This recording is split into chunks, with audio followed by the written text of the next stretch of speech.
So this is the new LS720 AIO from DeepCool, the successor to the amazing Castle EX series. It comes with a new 4th generation pump, some cool infinity mirror effects, but the question remains, is it better than the Castle series?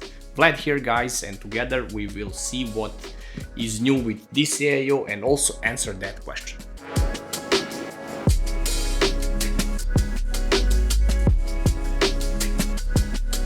As usual, the unboxing first, so you can get the idea what's in the box and what goes where. The 3 FC120 fans here, which I will cover more later, AIO of course with a new pump, and also you can notice that it has clips on the hoses for a neater organizing. The accessories box contains a manual which explains how you can mount it to all different CPU sockets it supports. And it does support all CPU sockets released in the previous 10 years, including the LGA1700. Also, you are getting a spare centerpiece for the pump, which you can customize with your own logo. This was common with the Castle series as well. So what is new then? Fans are new, these are the FC120 fans, fluid dynamic bearing type, but they are different from the retail models. These are a bit faster. The speed ranges from 500 up to 2250 RPMs with a noise of up to 32.9 decibels. Airflow is a whopping 85.85 CFM and air pressure is 3.27 mm AQ. So this puts them in the quiet range. They can be heard when they ramp up, but other than that they are pretty quiet. PWM of course, and also daisy chainable. Addressable RGB of course is present, but what is different now is that there is no included controller, all RGB is done via the motherboard now. It defaults to the rainbow mode if not connected to the motherboard. On each corner they come with a rubber inserts which are used to dampen the vibrations that fans may produce while working. It seems that the radiator is the same as with previous generations, so the anti-leak technology is still present with the pressure relief system, so no accidents can occur. It's worth noting that no other AIO on the market has this option. And you can check the card in the corner to see how it all works in practice. The tubes are braided and lengthy enough, they are 410 mm exactly, so the AIO can be positioned anywhere in the case. The dimensions of the radiator are 402 by 120 by 27 mm thick. It's a standard slim type radiator design. It's made out of aluminum, not copper, and it weighs 1607 grams. So let's move to the pump now. This is new. It's a complete redesign. This is the 4th generation DeepCool in-house pump with an improved microchannels for optimal coolant flow and with a thicker copper base.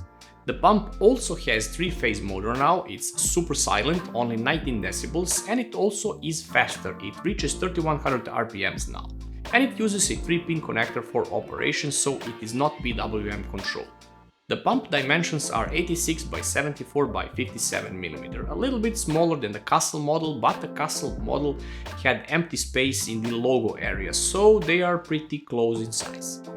Since I mentioned that fans are daisy chainable, the pump also connects to the fans, thus creating a seamless connection with the fans, eliminating a bunch of cables that way. Although for powering the fans you still need the SATA power, the control is still done via the PWM. You can also notice that the pump has a new mirror finish. It's a real fingerprint magnet of course, and it comes with a rotatable front piece, so the subtle DeepCool logo can be oriented properly. Oh, and orientation, right, with this pump design the best orientation is with the pipes facing down, it's a 6 o'clock position. This orientation gives results that are 2 to 3 degrees better than other orientations. This has to do with the copper plate design and proves to be true. So take a look at the results now. Bear in mind that I tested this with Galid Extreme GC thermal compound, so all the results are consistent. The AIO comes with its own thermal paste pre-applied, which I accidentally wiped while unboxing it. Classic me move. And you don't get any other thermal paste in the box, so be careful and not like me. Tests were done in AIDA64, it's the full stressed with CPU, FPU, cache and memory all at once, the most probably a worst case scenario for the load on the CPU. Tests were run 3 times for 10 minutes and these are the average temps of those 3 runs. the Cinebench R23 as well. I have included max temps but also average temps, because in Cinebench you can hit a max temp at some point for the duration of 2 to 3 seconds only, but you have lower temps during the whole test.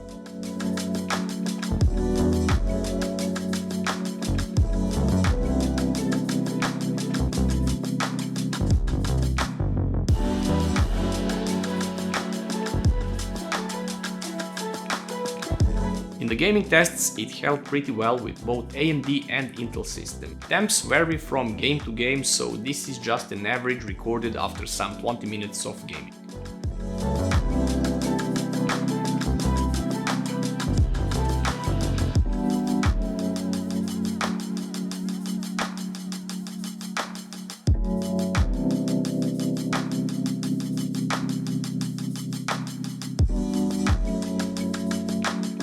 So to answer the question from the beginning of the video, is it better than the Castle series? And yes, it is. The pump noise is much better, airflow of the fans as well, the coolant flow is optimized with the new pump design, and especially for the Intel 12th Gen CPUs.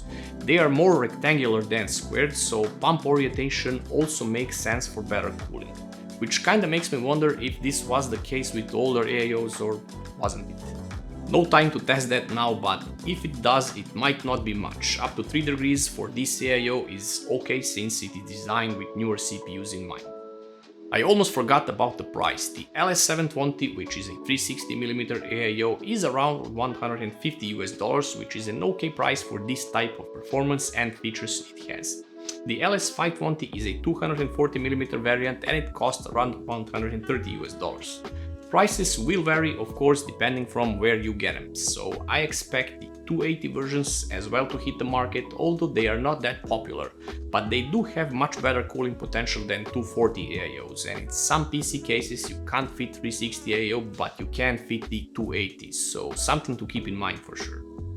Also, with the rise of a much more powerful CPUs nowadays, I wish that DeepCool comes up with 420 AIO or perhaps 360 performance models, something that would have a much thicker radiator, something like Arctic Freezer models are doing now.